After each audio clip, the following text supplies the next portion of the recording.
Oh iya Ya, ya. relax. Ya, terus keluarkan. Sekali lagi, Bu. Keluarkan. Ya, sudah siap ya, Bu, ya? Iya. Ya. Assalamualaikum, Bu Heri. Apa kabarnya hari ini? Waalaikumsalam. Alhamdulillah Ibu Heni, hari ini saya merasa sehat, saya merasa bahagia, dan saya merasa semangat karena saya akan bertemu dengan Bu Heni. Hore, hore, hore, hore. Iya. Alhamdulillah. Ibu Heni sendiri bagaimana kabarnya Ibu? Alhamdulillah, saya juga sehat tanpa ada kekurangan suatu apapun, Bu. Ya, Oke. Sebelumnya ya Bu, saya ucapkan terima kasih nggih Bu Heni nggih yang sudah meluangkan waktunya untuk mendengarkan. Saya sebenarnya ini mau cerita, mau menyampaikan unek-unek yang saya rasakan. Tapi ngomong-ngomong nih, saya mengganggu aktivitas Bu Heni apa enggak ya? tidak, Bu, tidak apa-apa, santai saja. Ini kan sudah waktunya santai, jadi tidak terganggu tidak. Uh, tapi ini mohon maaf ya, Bu, kita cuman waktunya sebentar, soalnya saya nanti ada acara lain. Kira-kira Bu Heri ada permasalahan apa, nggih? Iya, begini ya Bu, saya itu sebenarnya sedang pusing. Saya pusing, kadang saya galau, kadang saya kecewa. Saya itu sebenarnya bingung. Bingung bagaimana saya harus membagi waktu saya, Bu. Nah, yang pertama saya mengikuti kegiatan CGP ya, Bu. Nah, dalam kegiatan CGP ini kan juga banyak sekali tugas. Tugas di LMS, di Rukol, yang mana ketika saya, karena saya sudah tua lah yang saya itu ketika mengikuti pembelajaran di LMS itu saya harus pelan-pelan. Kalau tidak pelan ya saya tidak paham. Nah, itu baru yang dari CGP. Belum lagi ya Bu, saya itu mendapat tambahan sebagai bendahara BOS. Lah ini saya kepalanya pusing kalau sudah ingat bendahara BOS Bu. Karena apa? Sampai sekarang itu BOS belum cair-cair. Ini sudah 3 bulan. Nah saya ya pusing. Ditambah lagi nih Bu, ya di SD saya kebetulan tidak ada kepala sekolahnya. Jadi karena tidak ada kepala sekolah dan saya ya menjadi orang yang dituakan di situ Bu. Saya itu ya harus menyelesaikan semua pekerjaan dengan sebaik-baiknya, baik itu dari proses mengajar maupun sebagai CGP maupun sebagai bendahara saya harus bisa menyelesaikan. Tapi ya Bu, ini saya tiba-tiba mendapat surat cinta dari Korwil Banjarnegara, itu saya harus mengikuti lomba PTK. Aduh, saya itu pusing sekali Bu. Ya Allah, ini saya bagaimana membagi waktunya? Begitu Ibu. Oh, begitu ya, Bu. Kok malah aku yang jadi pusing ya, Bu. Kegiatannya Bu Heri kok banyak sekali sih. Ada jadi bendara, Bos. Ada juga mengikuti CGP ini. Kemudian ditambah lagi disuruh untuk mengikuti lomba PTK. Padahal Bu Heri sendiri juga harus mengajar. Begitu ya, Bu. Iya Ibu. Jadi ini dalam pembicaraan kita hari ini itu sebenarnya apa yang Bu Heri harapkan ke depannya? Saya ingin mendapatkan solusi. Bagaimana saya bisa membagi waktu, bisa menyelesaikan PTK, karena itu merupakan tugas dan tanggung jawab saya. Begitu Ibu, saya ingin bisa membagi waktu dan menyelesaikan PTK. Berarti ingin menyelesaikan semua ya, Bu. Tugas Iya lain Ibu. dan PTK juga ya, Bu. Nah, kalau begitu saya mau tanya, Bu. Jika ada kondisi ideal antara angka 1 sampai 10, kira-kira Bu Heri itu sudah berada di kondisi yang angka berapa, Bu? Kalau idealnya Kalau itu 10, berarti Bu Heri itu berapa? Kalau sekarang ya Bu, saya itu masih di posisi 3. Dan ini masih banyak sekali yang harus saya selesaikan Ibu. Oh, jadi sekarang Bu Heri pada di kondisi angka 3 ya Bu. Kemudian kondisi ideal yang Bu Heri ingin capai itu kondisi pada angka berapa Bu? Kalau saya pengennya di angka 9. 9 ya Bu. Wah, hebat sekali nih Bu Heri untuk mencapai angka 9. Ya, Bu Heri kan mau tadi dari 3 ingin ke 9. Mungkin kan ada langkah-langkah yang ingin dicapai atau langkah-langkah yang ingin dikerjakan. Mungkin langkah-langkah apa saja nggih yang ingin Bu Heri kerjakan seperti itu? Ya, yang pertama saya akan membuat skala prioritas. Jadi saya akan memprioritaskan atau membagi mana-mana pekerjaan yang harus saya selesaikan dahulu. Kalau kita biasanya mengenal dengan istilah deadline, mana yang deadline-nya cepat atau yang sudah di depan mata kita, itu yang saya selesaikan. Baru yang nomor 2, nomor 3, dan seterusnya. Begitu Ibu. Oh, jadi langkah-langkahnya seperti itu ya Bu. Kalau boleh saya tahu untuk kondisi realnya di lapangan yang Bu Heri lakukan itu kayak apa sih Bu? Bu Heri bisa ceritakan mungkin? Gini Bu, saya ya, pokoknya kalau pagi mengajar itu sudah biasa. Baru setelah selesai mengajar, saya baru menyelesaikan pekerjaan yang lain. Misalnya saya mengerjakan tugas-tugas sebagai bendahara BOS. Kemudian saya juga harus menyelesaikan permasalahan karena saya dituakan di situ. Dan saya yakinlah di semua sekolah itu selalu ada permasalahan. Karena saya dituakan di situ, jadi saya harus bisa menjadi orang tua. Nah, kemudian untuk masalah PTK ya Bu, saya akan mengerjakannya malam hari tapi di rumah. Begitu Bu. Oh, seperti itu ya Bu. Nah, dari tadi beberapa langkah-langkah yang sudah Bu Heri paparkan, mungkin Bu Heri ini akan fokus pada yang mana dulu Bu? Ya, yang pertama yang saya lakukan itu, yang fokus yang pertama, saya mau menyelesaikan ini dulu. Tugas kita sebagai CGP, karena hari ini kita ini sedang melakukan coaching ya. Saya harus menyelesaikan ini, kemudian insya Allah besok, ini saya masih ada lagi Bu. Besok itu saya harus jadi juri di Pesta Siaga Kabupaten. Jadi sore ini baru mengunggah ini tugasnya. Kemudian nanti saya hari Minggu mau siap-siap melaksanakan atau membuat PTK. Gitu Bu. Oh, jadi itu urut-urutannya ya Bu. Langkah-langkahnya apa saja yang sudah dikerjakan, apa yang mau dikerjakan, berarti Bu Heri sudah membuat planning sendiri-sendiri ya Bu. Iya.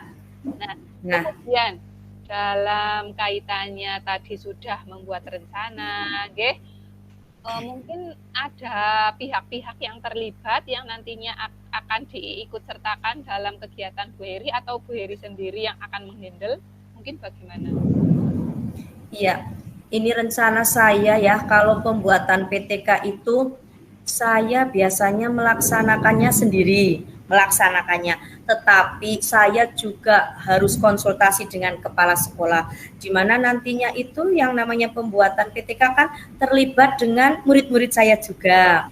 Nah, begini Bu ya, yang saya lakukan ini, saya mau cerita ketika saya akan membuat PTK itu alurnya seperti ini.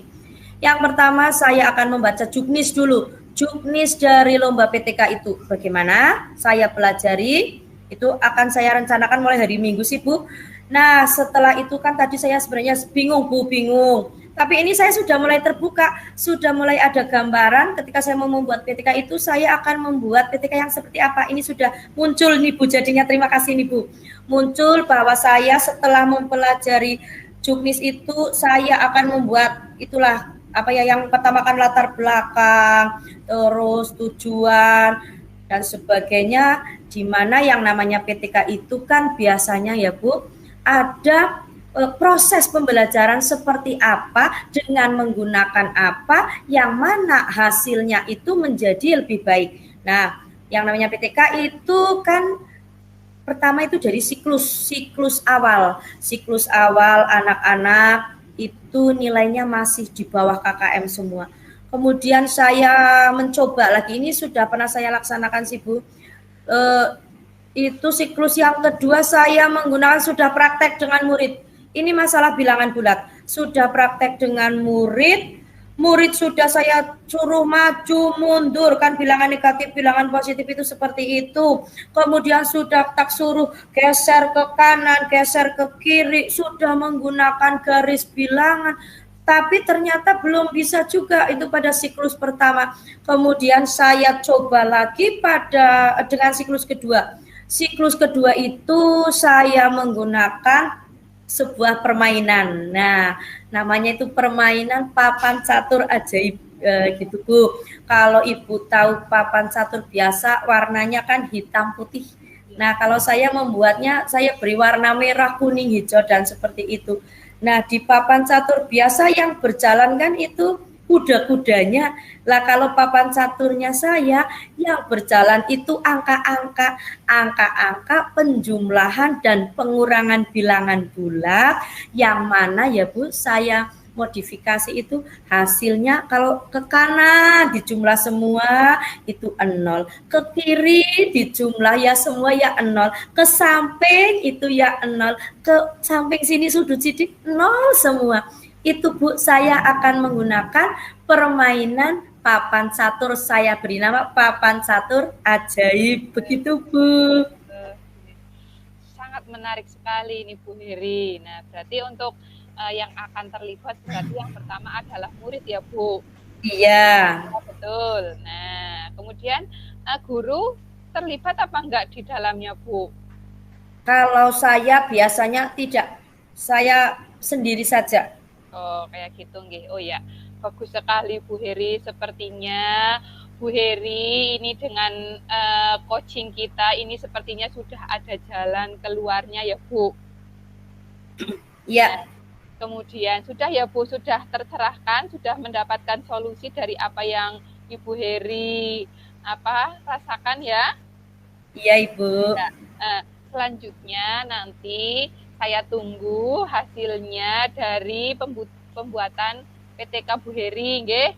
Nanti kita akan ketemu lagi mungkin setelah Bu Heri mengerjakan atau tugas-tugas yang sudah dikerjakan. Contohnya tadi PTK apa, kemudian nanti Bu Heri bisa ceritakan kembali bagaimana perasaannya, bagaimana langkah-langkah yang sudah dilaksanakan. Saya tunggu ya Bu, kita mungkin ketemu lagi sekitar 2 minggu lagi Bu. Saya tunggu dengan proyek-proyeknya Bu Heri yang tadi luar biasa sekali. Ya, siap Ibu. Saya akan memulai hari Minggu besok dan nanti kita ketemu 2 minggu ke depan. Ya. Terima kasih ya Bu atas waktunya Bu Heni. Ya, sama-sama Bu Heri. Assalamualaikum. Waalaikumsalam warahmatullahi wabarakatuh.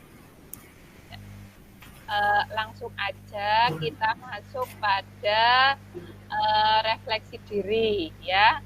Untuk yang pertama, yang sudah berjalan dengan baik selama percakapan adalah setelah kemarin kita melalui sesi latihan, dan sekarang kita mulai praktek yang sesungguhnya, ini saya rasakan ini sudah lebih bagus ya. Alur ceritanya itu sudah terlihat jelas, kemudian didukung dengan keterampilan mendengarkan aktif, terus sudah fokus pada coach, sudah fokus pada coach saat bercerita serta menyimak dengan sepenuh hati. Ini sudah berjalan baik. Kemudian yang masih perlu diperbaiki atau ditingkatkan adalah ini keluasan dalam berbicara, karena ini berbicaranya itu masih berandet-berandet dan masih kadang itu kurang begitu tertata, masih kadang itu masih canggung dan ragu-ragu saat akan berbicara. Lah mungkin untuk hal yang diperbaiki mungkin meminimalisir keraguan seperti itu.